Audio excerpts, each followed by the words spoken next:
Sean todos muy bienvenidos a Teorema, un canal dedicado al aprendizaje, enseñanza y difusión de las matemáticas. Mi nombre es Víctor y este video está especialmente dedicado a todos nuestros estudiantes del curso Educación sin Brechas, un curso que tiene por objetivo preparar la prueba de transición universitaria de matemáticas en Chile. ¿Qué es lo que haremos en este video? Vamos a resolver cada uno de los ejercicios planteados en la guía 1 de la semana 1 de nuestro curso. Te invito a ver este video de principio a fin, ya que no solo voy a explicar la solución a cada uno de los ejercicios, sino que además voy a intentar transmitir el razonamiento que utilicé para enfrentarme a cada uno de los enunciados.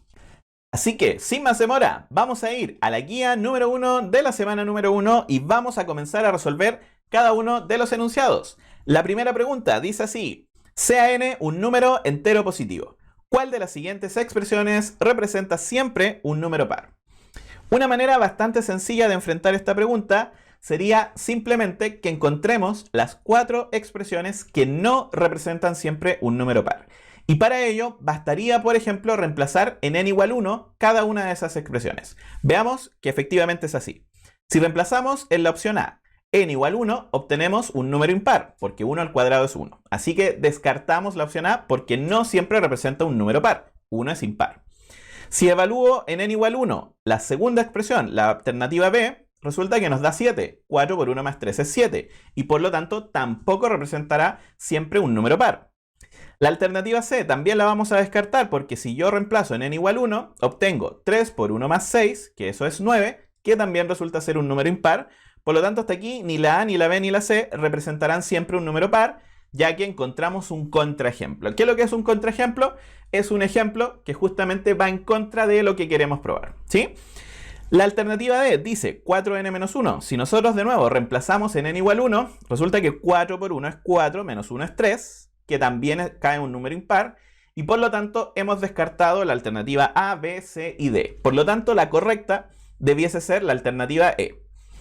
Si razonamos de esta manera, ya encontramos la alternativa correcta en menos de un minuto y simplemente nos saltamos a la siguiente pregunta. Pero lo que yo voy a hacer a continuación es explicar por qué n cuadrado más 3n representa siempre un número par. Así que lo que vamos a hacer aquí es escribir la expresión n cuadrado más 3n y lo que voy a hacer es factorizar por n. Observen que hay factor común n y entonces escribir n cuadrado más 3n es simplemente lo mismo que escribir n por n más 3. Y observen aquí que hay dos posibilidades. N o es par o es impar. En el caso de que n sea par, automáticamente este resultado va a ser par. ¿Por qué? Porque un número par, por lo que sea, siempre va a ser otro número entero par. Ese lo que sea, por supuesto, tiene que ser un número entero, ¿sí? Si yo multiplico dos números enteros y uno de ellos es par, el resultado siempre es par. Eso lo vimos en una de las clases que estuvimos trabajando este tema, clase que te voy a dejar por aquí en un enlace para que puedas revisarla. Y ahora vamos a ver el otro caso. ¿Qué pasa si n es impar? Ya dijimos, si n es par, ya tengo un factor par en este producto, por lo tanto todo es par. ¿Y qué pasa si n es impar? Bueno, resulta que si n es impar, n más 3 va a ser par. ¿Por qué?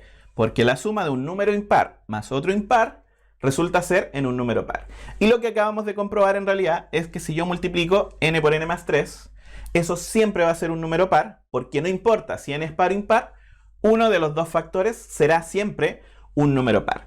Y eso entonces nos deja absolutamente tranquilos de que de verdad la alternativa E es siempre un número par.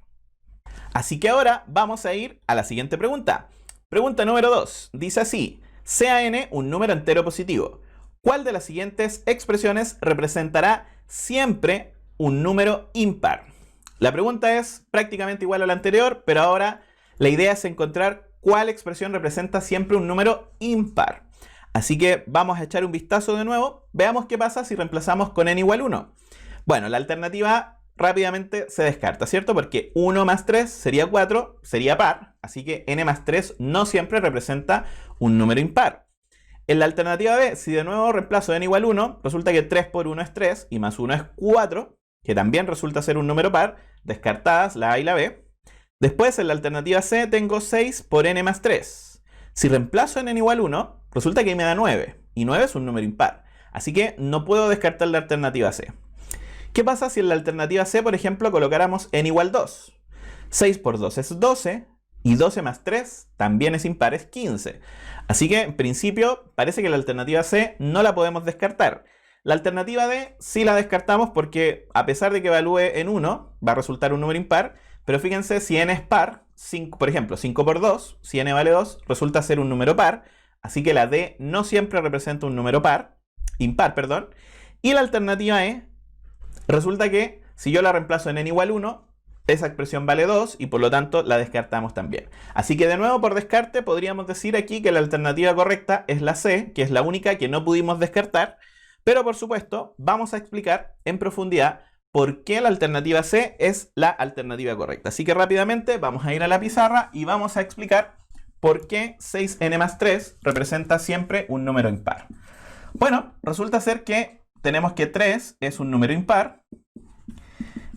Y aquí hay que observar que 6 por n es siempre par. ¿Por qué es siempre par? Por algo que dijimos antes. Si yo multiplico dos números enteros y uno de ellos es par, entonces todo el producto va a ser par, no importando quién es el otro entero.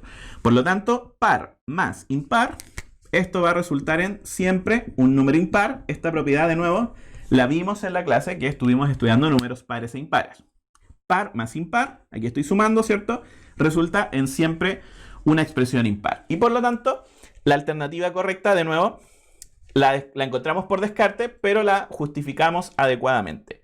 Esta técnica de encontrar contraejemplos para las alternativas que no son siempre correctas es una técnica importante, ¿de acuerdo? No siempre va a ser más fácil descartar las 4 alternativas, pero sí es importante tener la capacidad de encontrar contraejemplos para las alternativas que no son siempre correctas. Así que los invito como ejercicio a tratar de descartar estas alternativas de nuevo ustedes y busquen valores para los cuales estas expresiones no siempre representan un número impar. Muy bien, vamos de inmediato entonces con la siguiente pregunta. Pregunta número 3. Dice así: con respecto a los números naturales, ¿cuál o cuáles de las siguientes afirmaciones esos son siempre verdaderas? La afirmación número 1 dice si n es impar, entonces n cuadrado es impar. La opción número 2 dice si n cuadrado es par, entonces n es par. Y la opción número 3, n cuadrado más 5n es siempre un número par. Para responder a cada una de estas afirmaciones, lo que debemos recordar son dos propiedades fundamentales acerca del producto entre números pares e impares. Resulta ser que si yo multiplico dos números impares, entonces el producto va a ser impar. Y si yo multiplico dos números enteros y al menos uno de ellos es par, entonces todo el resultado va a ser siempre par. Y entonces, bueno, si analizamos esas dos propiedades, vemos rápidamente que, por ejemplo, la afirmación número 1 es correcta porque n cuadrado es el producto de n por n, y si n es impar, entonces n por n es el producto de dos números impares, por lo tanto, concluiríamos que n cuadrado es un número impar. Por lo tanto, la afirmación número 1 es correcta. La afirmación número 2, si n cuadrado es par, lo que me están diciendo en el fondo es que n por n es par. Tengo un producto de dos factores que son iguales y que el resultado es par.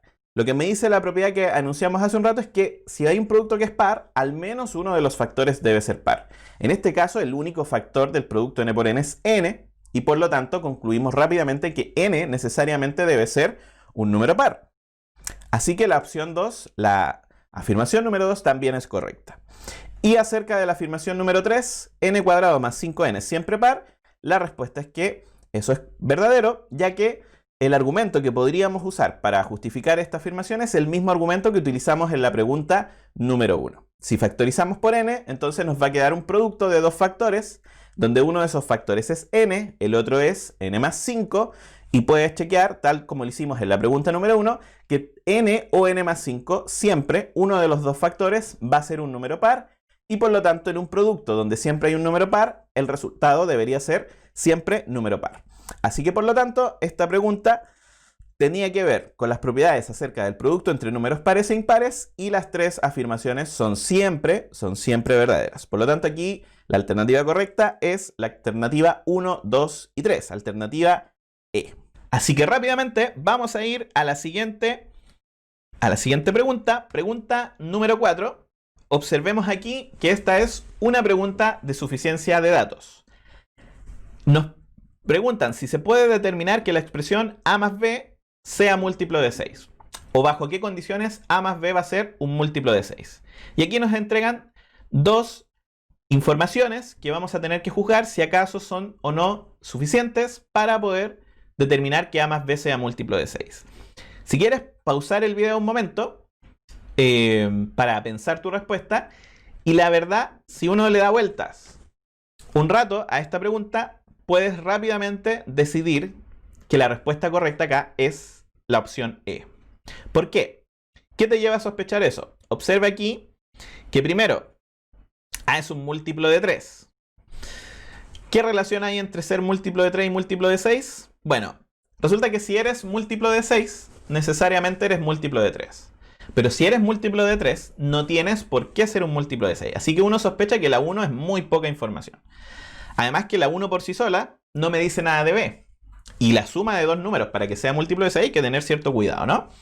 Y la opción 2 me dice que b es par. Bueno, b más 1 es impar. Eso es lo mismo que decir que b es un número par. Y de nuevo, ser un múltiplo de 6 me garantiza ser un número par.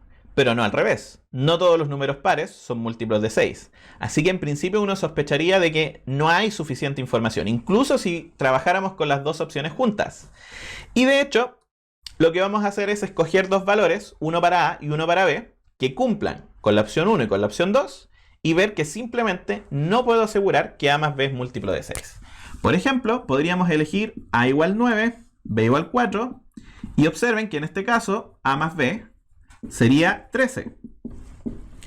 ¿A es un múltiplo de 3? Sí, estoy cumpliendo con la información que me entregan en la opción número 1.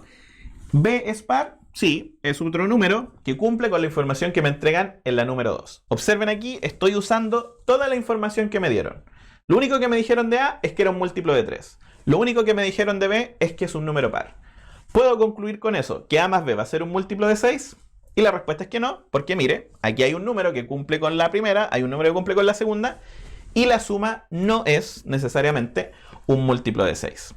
Por lo tanto, al sospechar de que la información que nos dan es insuficiente, yo lo que les voy a invitar a hacer es siempre, cuando sospechen que les falta información, busquen directamente un contraejemplo en donde se cumpla todo y sin embargo no puedan determinar la veracidad de la afirmación que se entrega en el enunciado. Esta es una estrategia típica para enfrentar algunas de las preguntas de suficiencia de datos. Por supuesto, no todas las preguntas de suficiencia de datos se pueden enfrentar así, pero cuando uno sospecha que la información es innecesaria o es insuficiente, entonces lo mejor es tratar directamente de buscar un contraejemplo que te asegure y que te deje tranquilo de que se requiere información adicional. Así que ahora vamos a ir a la siguiente pregunta. Pregunta número 5. Dice, el número de 4 dígitos dado por 765A es divisible por 6, pero no es múltiplo de 5. Entonces, un posible valor para el dígito A es... Y ahí están las 5 opciones, 0, 4, 3, 6 o 9. Bueno, aquí tenemos que, por supuesto, saber dos cosas.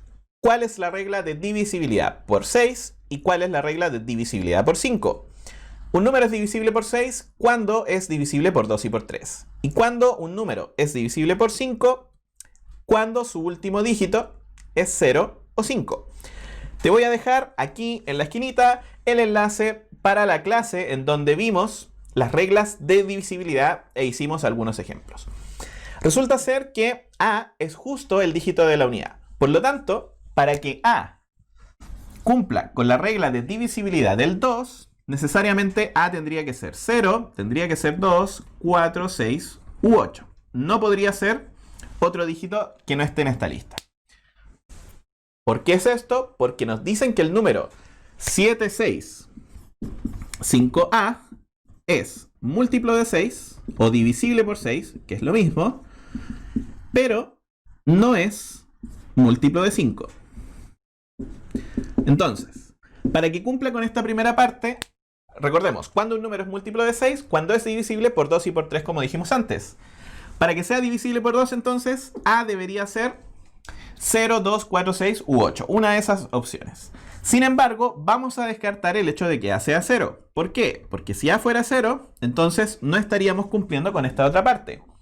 Este número no es múltiplo de 5. Así que vamos a descartar la opción del 0 vamos a borrarlo de acá.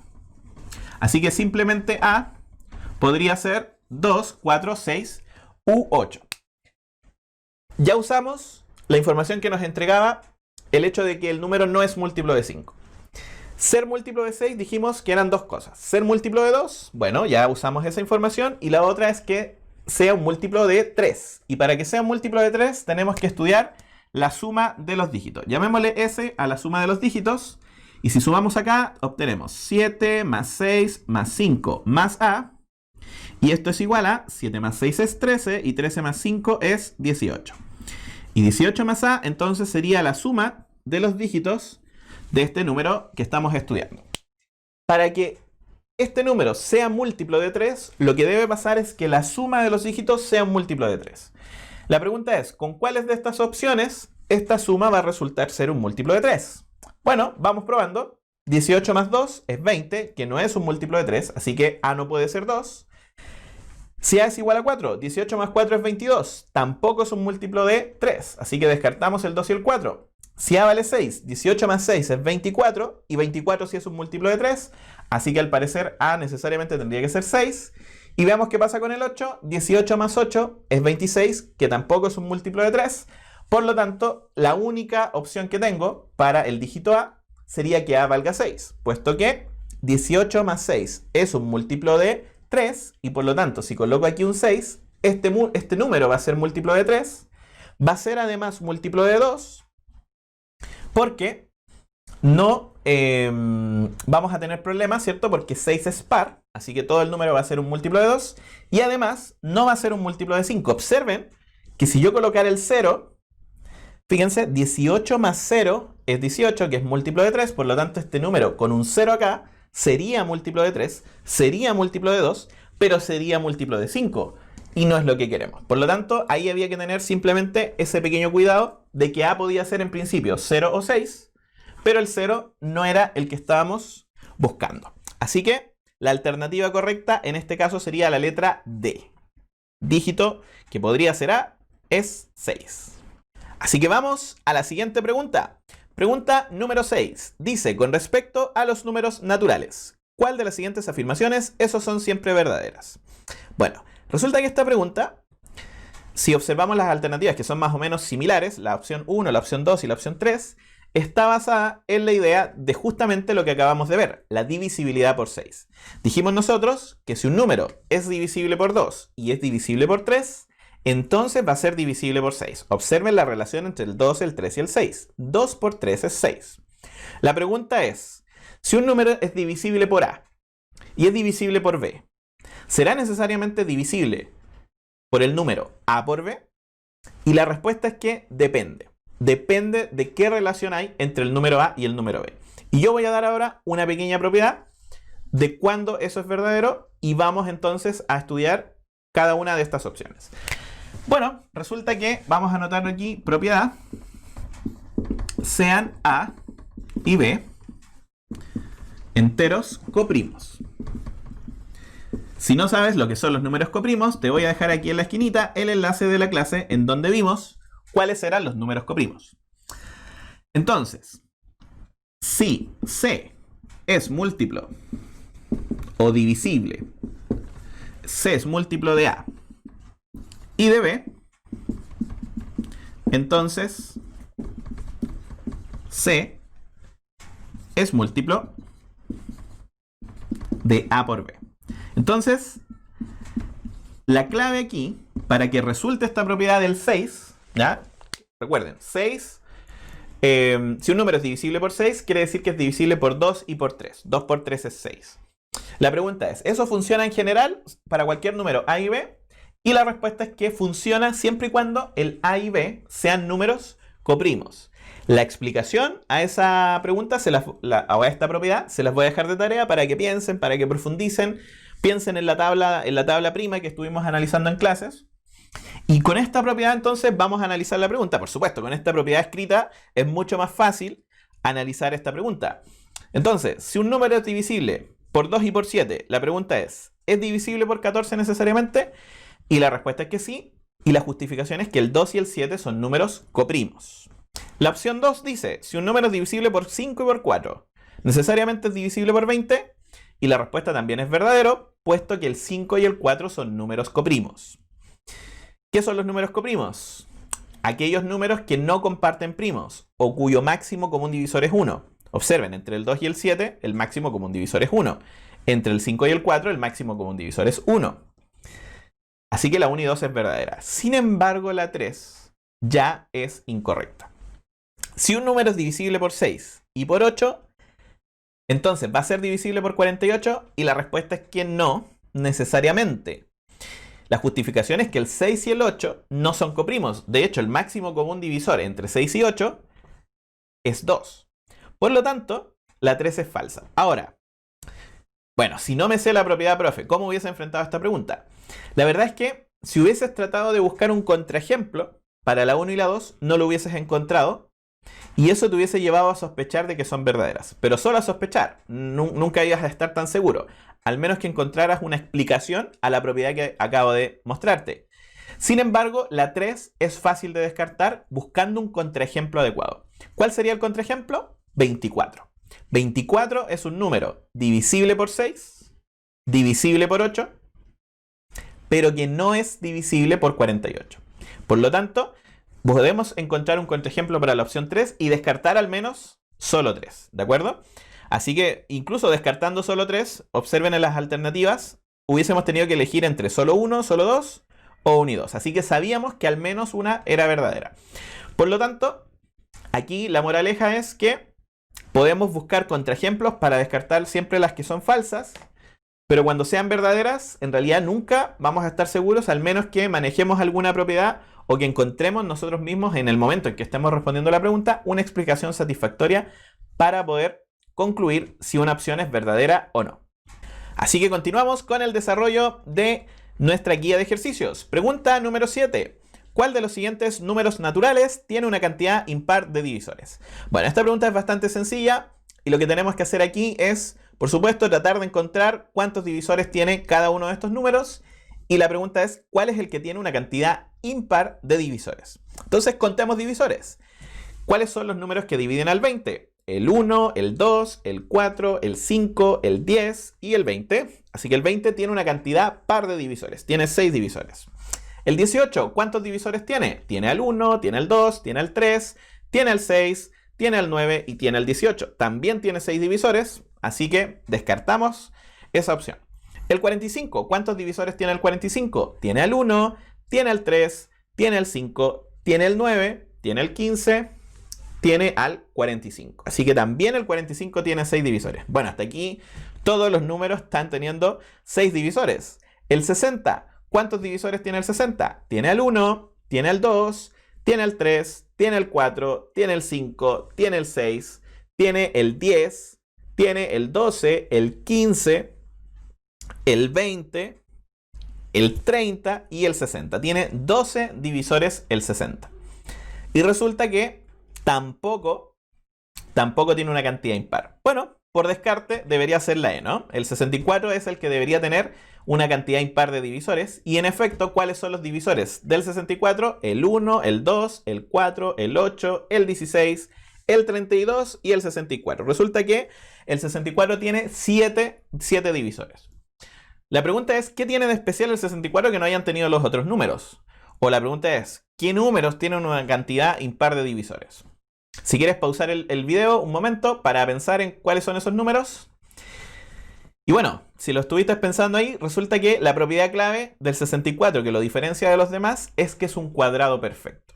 Y resulta ser que los cuadrados perfectos tienen siempre una cantidad impar de divisores. ¿Cuáles son los cuadrados perfectos? Son aquellos números enteros que son el producto de un entero por sí mismo. El 64 es 8 por 8, 8 elevado a 2, 8 al cuadrado, 64.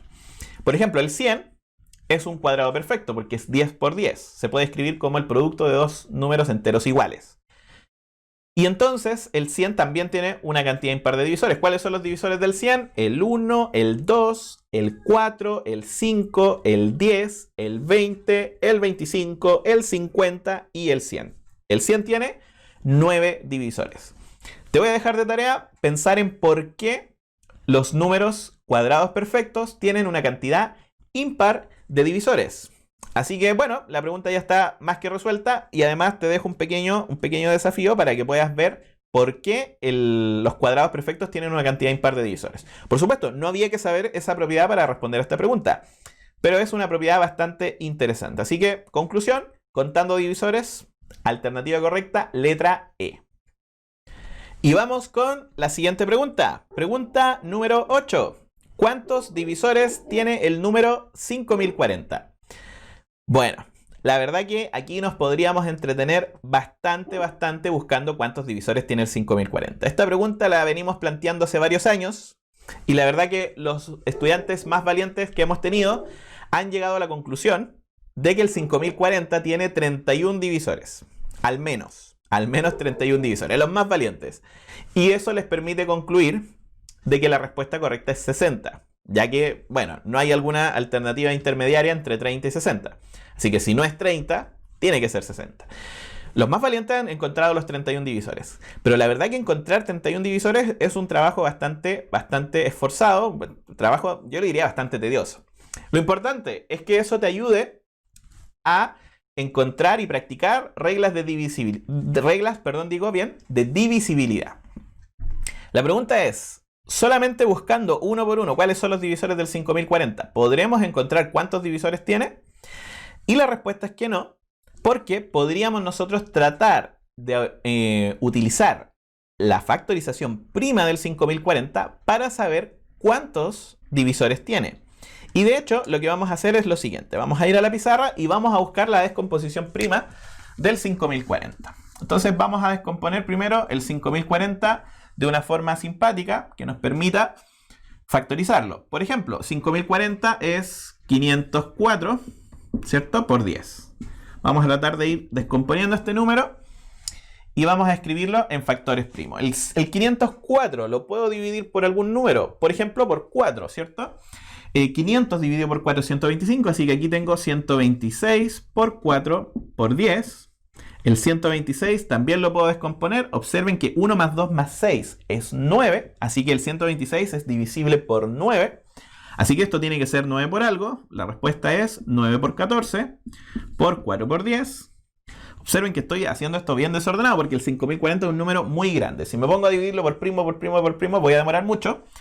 Pero ahora ya lo tengo escrito como factor de números bastante más manejables. Por ejemplo, el 4 es 2 al cuadrado. El 9 es 3 al cuadrado. El 14 es 2 por 7. Y el 10 es 2 por 5. Así que aquí, ¿cuál sería la descomposición prima? Finalmente, si agrupo aquí las potencias de base igual, tengo 2 al cuadrado, 2 al cubo, 2 elevado a 4, el 3 elevado a 2, por 5 y por 7. Resulta que el 5040 se puede escribir de esta forma. 2 elevado a 4 por 3 elevado a 2 por 5 y por 7. Entonces, ¿qué es lo que me dice la factorización prima con respecto a los divisores? ¿Me permite contar los divisores? Y la respuesta es que sí. Con esta factorización prima vamos a contar cuántos divisores tiene el 5040. ¿Cómo lo vamos a hacer? Vamos a usar algo que se llama el principio multiplicativo, que en algún momento lo vamos a estudiar en el curso. Y fíjense, si hay un número que divide al 2 elevado a 4, podría ser 2 elevado a 0, que es 1, 2 elevado a 1, 2 elevado a 2, 2 elevado a 3 y 2 elevado a 4. Es decir, el 2 elevado a 4, este numerito que está aquí, tiene 5 divisores. Acá tenemos 5 divisores. ¿Por qué? El 2 elevado a 0 lo divide, que es 1. El 2 elevado a 1, el 2. El 2 elevado a 2, el 2 elevado a 3 y el 2 elevado a 4. Todas las potencias más chicas que 2 elevado a 4, de base 2, dividen al 2 elevado a 4. Por lo tanto, este número tiene 5 divisores. El 3 elevado a 2, ¿cuántos divisores tiene? Bueno, por el mismo principio que antes, ¿cierto? 3 elevado a 0, 3 elevado a 1, 3 elevado a 2. Este número tiene 3 divisores. El 5, ¿cuántos divisores tiene? El 5 es un número primo, tiene 2 divisores. Y el 7, que es otro número primo, tiene 2 divisores. Y por lo tanto, ¿cuál es la cantidad total de divisores que tiene el 5040? Principio multiplicativo. 5 por 3, 15. 15 por 2 son 30 y 30 por 2 son 60. Eso quiere decir que el 5040 tiene 60 divisores. Por supuesto, la idea de este ejercicio era que simplemente tratarán de darse cuenta que habían 31 divisores. Este es un ejercicio hecho para valientes, pero esta forma que les acabo de mostrar nos da una idea de cómo contar divisores utilizando la factorización prima de un número.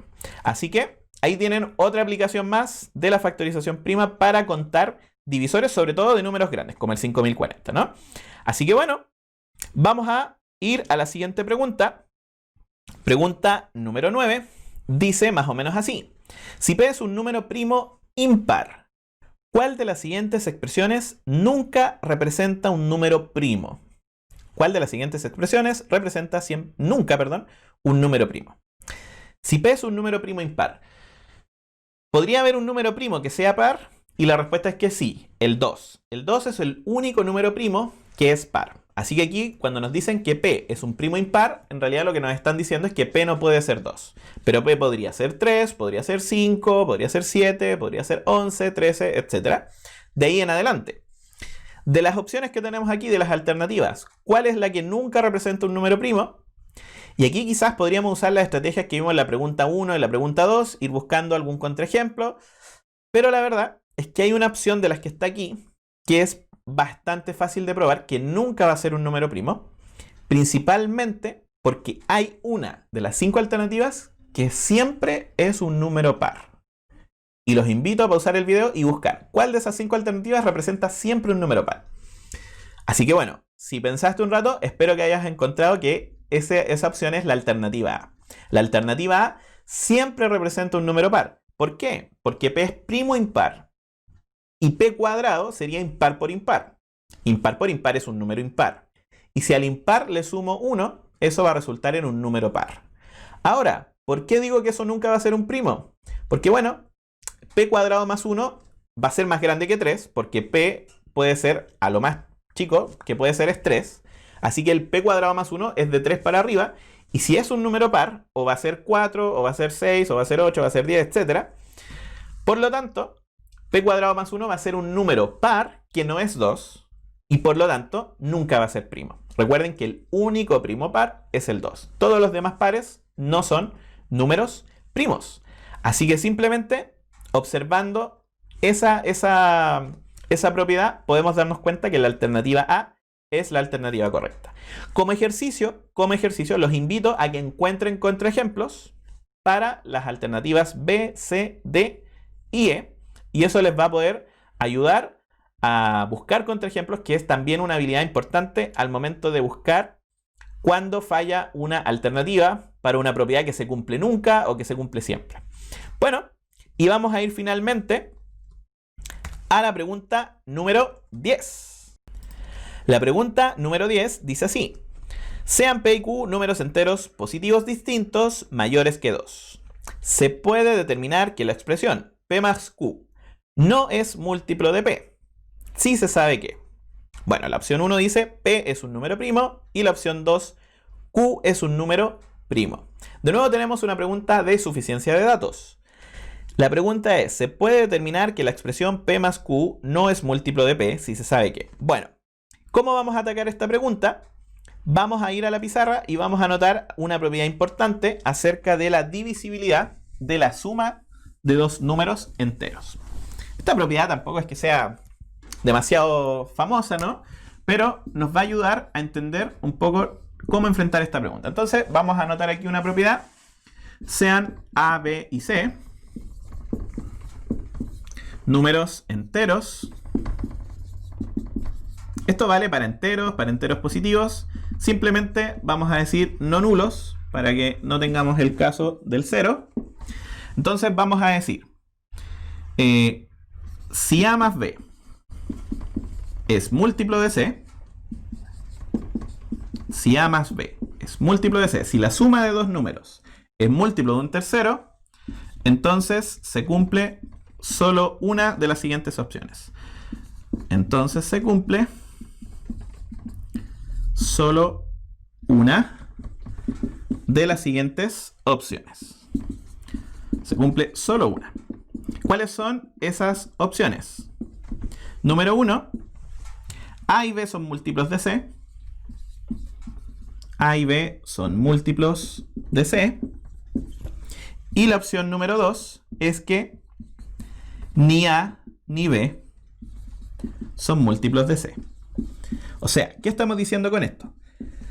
Si la suma de dos enteros es múltiplo de C, no podría suceder que uno de los sumandos sea múltiplo de C y el otro no. Pasa una de las siguientes dos opciones. O los dos son múltiplos de C o ninguno. Por ejemplo, 7 más 2 es 9. Y resulta que 9 es múltiplo de 3. Ni el 2 ni el 7 es múltiplo de 3. Pero podría también pasar 6 más 3. 6 más 3 es múltiplo de 9, ¿cierto? 6 más 3 es 9. Perdón, 6 más 3 es múltiplo de 3. Eso quería decir.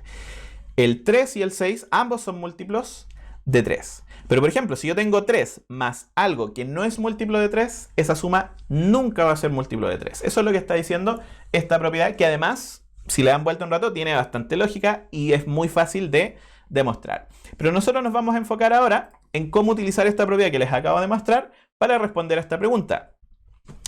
La pregunta es, ¿cómo puedo garantizar que P más Q no sea múltiplo de P? Entonces, observamos ahí que P más Q, si fuera múltiplo de P, necesariamente como P aparece en la expresión P más Q, uno de los sumandos es múltiplo de P, entonces todo va a quedar sujeto a lo que cumpla Q. O sea, para determinar si P más Q es o no múltiplo de P, la única información que necesito es que me digan algo acerca de Q. Por lo tanto, la 1 por sí sola me la voy a descartar así, pero ni siquiera la voy a mirar. La opción número 2 es la crítica. La opción número 2 dice Q es un número primo. Bueno, si Q es un número primo, entonces parece que Q no debería ser múltiplo de P. Lo importante aquí, chiquillos, es que fíjense arriba. Dice, parte el enunciado diciendo que P y Q son números enteros positivos distintos. Esa es la clave. P y Q son distintos. Y si son distintos y son ambos primos, eso quiere decir que Q no puede ser múltiplo de P. ¿De acuerdo? Q no puede ser múltiplo de P. Y por lo tanto, con la información que me dan en la 2, y usando esta propiedad que les acabo de dar, podemos concluir que P más Q no es múltiplo de P. ¿Por qué? Porque P y Q son distintos y además Q no es un múltiplo de P porque Q es primo. Un primo nunca es múltiplo de otro primo. Los primos son indivisibles por ningún otro número, a menos que sea el 1 o sí mismo. ¿De acuerdo? Así que con esa propiedad podemos aquí concluir que la respuesta correcta es B. 2 por sí sola. Con la información que me entregan en la 2 solito, me puedo quedar tranquilo y puedo garantizar de que P más Q no va a ser un múltiplo de P. Les invito a que más que analicen esta pregunta, analicen la propiedad que les acabo de dar, porque es una propiedad muy importante acerca de la divisibilidad. Así que, chiquillos, esta ha sido la revisión de la guía número 1 de la semana número 1. Les pido que le den like, que se suscriban al canal, porque vamos a estar prontamente en los próximos días continuando con videos de las siguientes guías de ejercicio. Tenemos guías en la semana 2, tenemos guías en la semana 3, semana 4, por lo menos hasta el momento de este video. Y vamos a ponernos al día con esto y vamos a ir explicando cada uno de los ejercicios que han ido apareciendo en nuestras guías de ejercicio. Así que imagínate, no solamente tienes acceso a material, no solamente ese material viene con las respuestas, sino que además vas a tener videos explicativos de cada una de las guías y vamos a poder aquí aprender todos mucho más acerca de los temas que estamos estudiando en el curso. Vamos a ir profundizando y vamos a esperar que este material te sea de mucha ayuda para tu prueba de transición universitaria de matemáticas. Así que, como siempre, un gran saludo. No olvides suscribirte al canal, no olvides darnos tu like, cualquier comentario que nos quieras dejar, de alguna consulta, alguna duda que nos quieras hacer, siempre estamos disponibles para ayudarlos a todos. Un abrazo a todos y que tengan un buen día.